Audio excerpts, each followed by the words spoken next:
तो welcome all, आप सबका स्वागत है आज के टॉपिक फंडामेंटल राइट के लास्ट अधिकार में। इससे पहले जो बाकी के अधिकार है 5 वो मैं करा चुका हूं। अगर आपने वो नहीं देखे हैं तो ज़रूर से उनको जाके देख लेना। आज हम पढ़ेंगे संवैधानिक उपचारों का अधिकार, राइट टू कॉन्स्टिट्यूशनल रेमेडीज। ये बहुत इंपॉर्टेंट है और इसकी एक एक चीज़ के ऊपर से एक एक पॉइंट के ऊपर से भी क्वेश्चन आ जाता है, तो इसको बड़े ठीक से ध्यान से आप देखना। जल्दी से स्टार्ट करते हैं आज का वीडियो। मैं हूं विक्रांत, आप देख रहे हैं पॉलिटिकल साइंस 90+ मार्क्स।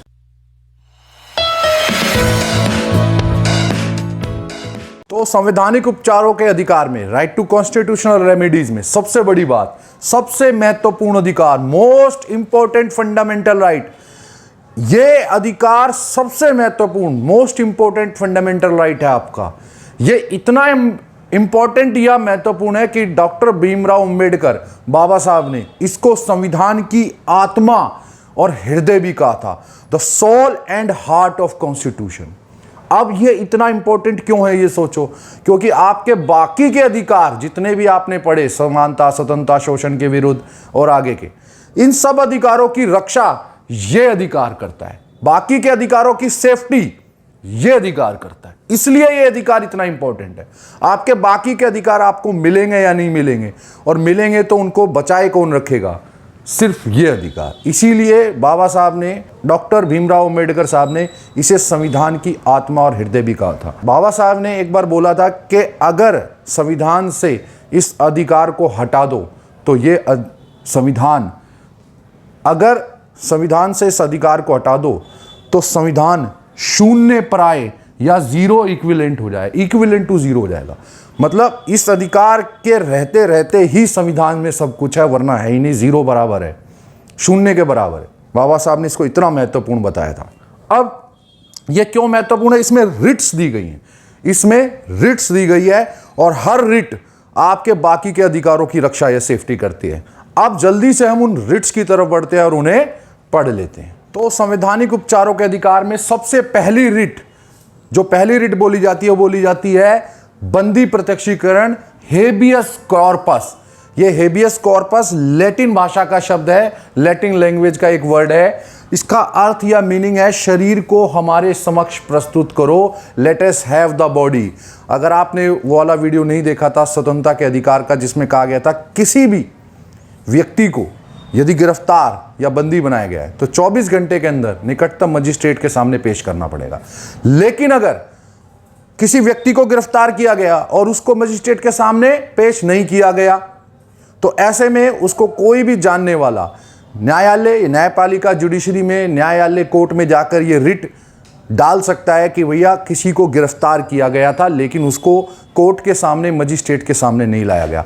ऐसे में कि किसी व्यक्ति को गिरफ्तार किया गया और मजिस्ट्रेट के सामने नहीं लाया गया, तब न्यायालय या न्यायपालिका ये रिट जारी करती है, इस रिट को आगे बढ़ाती है कि भैया अब हमें let us have the body, उसको, व्यक्ति को जिससे गिरफ्तार किया गया है, हमारे सामने प्रस्तुत करो। क्योंकि संवैधानिक कानूनी रूप से आप किसी को भी 24 घंटे से ज़्यादा गिरफ्तार नहीं रख सकते, अपने कैद में नहीं रख सकते। कोर्ट ये डिसीजन करेगा, न्यायपालिका ये निर्णय लेगी कि उसे रखा जाए या ना रखा जाए। तो ये रिट बड़ा इंपॉर्टेंट है। अगर किसी को गैर कानूनी तरीके से या ज़बरदस्ती गिरफ्तार कर लिया गया और कोर्ट में नहीं लाया जा रहा है या न्यायालय में नहीं लाया जा रहा है, मजिस्ट्रेट के सामने नहीं लाया जा रहा है, तब न्यायपालिका या जुडिशरी इस रिट को जारी करती है। अब बढ़ते हैं हम दूसरे रिट की तरफ। तो दूसरी रिट आती है परमादेश लेख, रिट ऑफ मैंडामस। अब इसका मीनिंग या अर्थ क्या निकलता है, हम आदेश या आज्ञा देते हैं, वी कमांड। यदि कोई संस्था या कोई ऑर्गेनाइजेशन अपने कर्तव्य, अपने ड्यूटी को पूरा ना करे तो न्यायालय ये रिट जारी करता है। अब देखो, मान के चले आप सीबीएसई का पेपर दे रहे हो और आप पेपर दे देते हैं, रिजल्ट में पास हो जाते हैं, लेकिन आपको कोई मार्कशीट या सर्टिफिकेट नहीं दे रहा, तो वो तो आपका अधिकार हुआ। तो मतलब वो जो बोर्ड है या वो संस्था है या कोई, अगर आप ग्रेजुएशन करें तो यूनिवर्सिटी आपको डिग्री नहीं दे रही है तो वो भी आपका अधिकार हुआ। ऐसे में आप न्यायालय जा सकते हैं कि भाई मैंने अपना काम पूरा किया था, मेरा रिजल्ट पूरा आया था, मैं पास हुआ था, लेकिन कोई इंस्टीट्यूशन, कोई संस्था, कोई बोर्ड, कोई विश्वविद्यालय मुझे डिग्री या सर्टिफिकेट या मार्कशीट नहीं दे रहा है। ऐसे में न्यायालय या न्यायपालिका फिर ये रिट जारी करेगी कि आप अपने कर्तव्यों का पालन करें। हम आदेश देते हैं कि आप अपने कर्तव्यों का पालन करें, आदेश देते हैं, आज्ञा देते हैं, वी कमांड। ठीक है, तो जब कर्तव्य का पालन ना करे तो न्यायालय उसको आज्ञा या आदेश देता है, और इसी बोला जाता है परमादेश लेख, रिट ऑफ मैंडामस। अब बढ़ते हैं हम तीसरी रिट की तरफ। तो अब हम आते हैं अपनी तीसरी रिट, प्रतिषेध लेख, रिट ऑफ प्रोहिबिशन। आपको यह बताना है कि हम मना करना, इसका अर्थ है मना करना, टू रिफ्यूज। यदि कोई अधीनस्थ न्यायालय, अधीनस्थ मतलब निचला कोई न्यायालय जिसके अंडर में आता है, वो अपने अधिकार क्षेत्र ज्यूरिडिक्शन पावर से बाहर जाकर काम कर रहा है, तो उसका ऊपर वाला न्यायालय, अगर कोई उच्च न्यायालय अधिकार क्षेत्र से बाहर काम कर रहा है या ज्यूरिडिक्शन से बाहर काम कर रहा है, तो सर्वोच्च न्यायालय सुप्रीम कोर्ट आदेश देगा। कोई हाई कोर्ट के नीचे वाला कोर्ट अधिकार क्षेत्र या ज्यूरिडिक्शन से बाहर काम कर रहा है, तो उच्च न्यायालय भी आदेश दे सकता है। तो कोई निचला न्यायालय जब अपने अधिकार क्षेत्र ज्यूरिडिक्शन से बाहर जाकर काम करे, तो उसका ऊपर वाला उच्च न्यायालय, जो भी उसका ऊपर वाला न्यायालय है, ये रिट जारी करता है, मना करना, टू रिफ्यूज, कि आप अपने अधिकार क्षेत्र से बाहर जाकर काम नहीं कर सकते। तो ये है प्रतिषेध लेख और ये है इसका अर्थ। अब बढ़ते हैं नेक्स्ट रिट की तरफ। तो नेक्स्ट रिट क्या कहती है? अधिकार परीक्षा, क्यू वारंटो। इस रिट का क्या अर्थ है? किस अधिकार से, बाय व्हाट अथॉरिटी। यदि कोई व्यक्ति या पर्सन कानून के विरुद्ध, अगेंस्ट लॉ, अपने पद पोस्ट पर बना रहता है, तो उच्च न्यायालय या सर्वोच्च न्यायालय, हाई कोर्ट या सुप्रीम कोर्ट इस रिट को जारी करते हैं। मान के चले कि रिटायरमेंट की एज किसी संस्था, इंस्टीट्यूशन में, किसी कॉलेज में 60 साल है, या किसी पद पर 65 साल है, जितना भी उसका है रिटायरमेंट एज है, पदोन्नत जो उसके पद से उसके बाद उसको हटना है, लेकिन उसके बाद भी वो अपने पद पर बना हुआ है कानून के विरुद्ध, जबकि उसकी रिटायरमेंट एज पहले हो चुकी है। मान के चले आप किसी स्कूल में हैं और स्कूल में गवर्नमेंट स्कूल है, तो जैसे 60 साल है और 60 साल के बाद भी एक व्यक्ति अपने पद पर बना हुआ है, तो उच्च न्यायालय, हाई कोर्ट या सर्वोच्च न्यायालय, सुप्रीम कोर्ट, कोई भी ये रिट जारी कर सकता है। बाय व्हाट अथॉरिटी, किस अधिकार से आप उस पद पर बने हुए हैं, क्योंकि कानूनन अब आप उस पोस्ट पर काम नहीं कर सकते। तो ये चौथी रिट है। अब हम बढ़ते हैं पांचवी रिट की तरफ। तो नेक्स्ट और लास्ट रिट आती है हमारे पास उत्प्रेषण लेख, रिट ऑफ सर्शी रराय। इसके प्रोनाउंसिएशन में थोड़ी दिक्कत रहती है हमेशा, इसलिए आप स्पेलिंग पे ज्यादा ध्यान देना। तो उत्प्रेषण लेख का मतलब अर्थ आता है पूर्णता सूचित कीजिए, बी मोर फुल्ली इन्फॉर्म्ड। यदि कोई भी निचला न्यायालय का पूरा स्ट्रक्चर मैंने बताया था, सुप्रीम कोर्ट, हाई कोर्ट, फिर लोअर कोर्ट, और फिर नीचे आते हैं डिस्ट्रिक्ट कोर्ट, सेशन कोर्ट, ये सब आते हैं।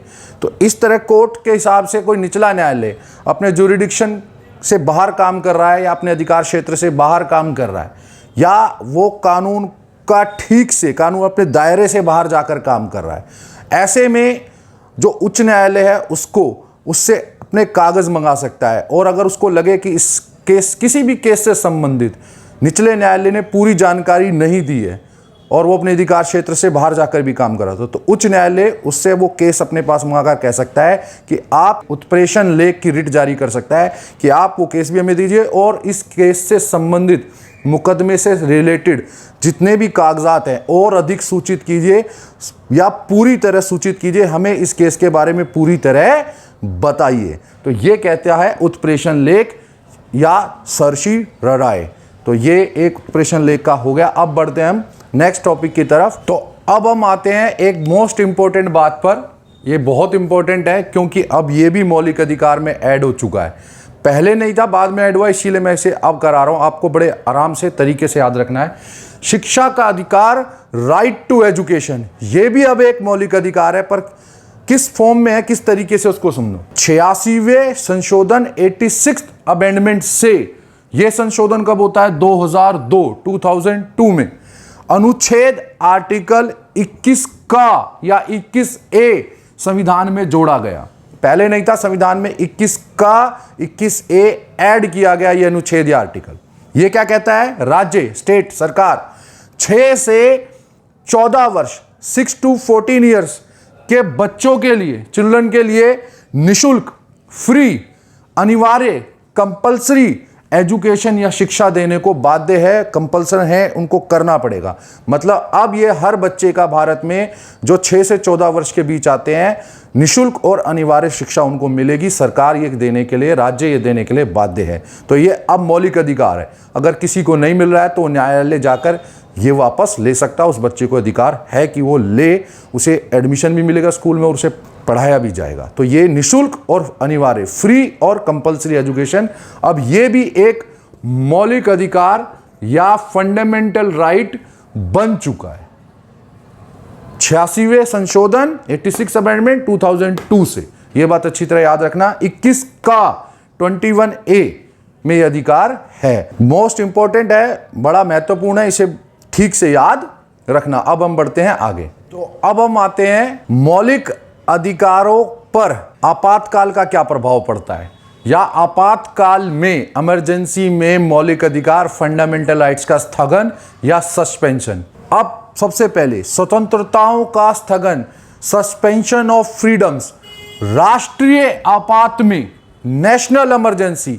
हालांकि अगर किसी को नहीं पता है तो बता दो, नेशनल इमरजेंसी का वर्णन या डिस्क्रिप्शन मिलता है हमें अनुच्छेद 352 आर्टिकल 352 में।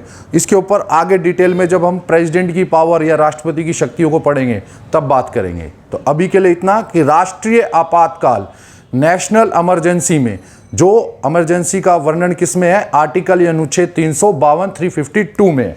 उसमें अगर राष्ट्रीय आपातकाल लगता है तो स्वतंत्रताओं का स्थगन कर दिया जाएगा, फ्रीडम्स को सस्पेंड कर दिया जाएगा, सस्पेंशन हो जाएगा, सस्पेंशन ऑफ फ्रीडम्स हो जाएगा। अब कैसे, कौन सी स्वतंत्रताओं का, अनुच्छेद 19 आर्टिकल 19 की दी गई सभी 6 स्वतंत्रता जो मैंने पहले पढ़ाई थी या बताई थी, उन सभी स्वतंत्रताओं या फ्रीडम को स्थगित या सस्पेंड कर दिया जाएगा नेशनल इमरजेंसी के वक्त। राष्ट्रीय आपातकाल लगते ही अनुच्छेद 19 की 6 स्वतंत्रताएं स्थगित, सस्पेंड हो जाएगी। और आपातकाल में क्या होता है आगे वो देखते हैं। तो राष्ट्रीय आपात, नेशनल इमरजेंसी से और मौलिक अधिकारों पर क्या प्रभाव पड़ता है।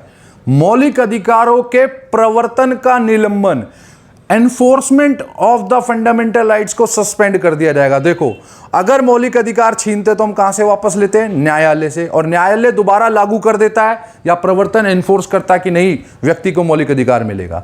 लेकिन अगर नेशनल इमरजेंसी, राष्ट्रीय आपात, वही 352 वाला लग गया है, देश में राष्ट्रीय आपात है, तो आपका मौलिक अधिकार कोई छीन ले तो आप क्या करो, अगर आप सोचो न्यायालय जाएंगे और दोबारा से प्रवर्तन करा लेंगे, नहीं। तो उस प्रवर्तन या यूं कह लो कि इन्फोर्समेंट वाले आपके अधिकार का भी सस्पेंशन हो जाता है। आप राष्ट्रीय आपात के वक्त न्यायालय से अपने अधिकारों को वापस नहीं ले सकते, प्रवर्तन या इन्फोर्समेंट नहीं करा सकते, उसका भी निलंबन या सस्पेंशन हो जाता है। अब बढ़ते हैं आगे। तो आपातकाल या राष्ट्रीय आपात से, नेशनल इमरजेंसी से मौलिक अधिकारों पे और क्या फर्क पड़ता है, या कौन सा अधिकार आपसे छीना नहीं जा सकता।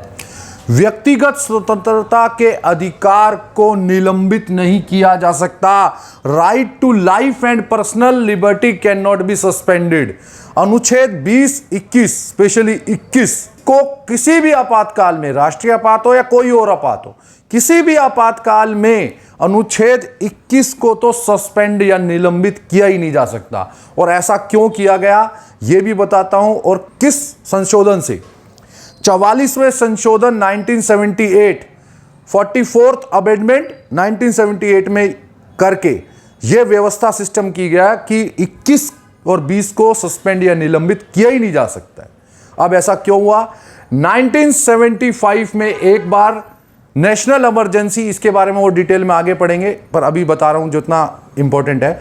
1975 में राष्ट्रीय आपात, नेशनल इमरजेंसी लगती है और व्यक्तियों को जबरदस्ती जेलों में ठूसा जाता है, मारा जाता है। और जब न्यायालय गए उनके लोग या उनको जानने वाले कोई रिश्तेदार, तो न्यायालय ने मौलिक अधिकारों को, जैसे बंदी प्रत्यक्षीकरण रिट जारी करनी है या किसी की अनुच्छेद 21 की स्वतंत्रता बचानी है, न्यायालय ने मना कर दिया कि भाई आपातकाल के वक्त हम मौलिक अधिकारों की रक्षा नहीं कर सकते, सस्पेंडेड हो। जैसी फिर आपातकाल समाप्त होती है 1977 में, तब इस चीज़ को देखा गया कि नहीं भाई, आपातकाल का कुछ फ़ायदा गलत भी उठा सकती है सरकार। ऐसे में 44वां संशोधन या 44th अमेंडमेंट होता है कि अनुच्छेद 20-21 को किसी भी हाल में, राष्ट्रीय आपात हो चाहे कुछ, किसी भी हाल में सस्पेंड या निलंबित नहीं किया जा सकता। तो ये नेशनल इमरजेंसी के वो काफ़ी अधिकार छीन लिए गए थे, या व्यक्तियों के एक बार काफ़ी ज्यादतियाँ, काफ़ी टॉर्चर, यूँ कह लो एक्सप्लोटेशन या शोषण हुआ था।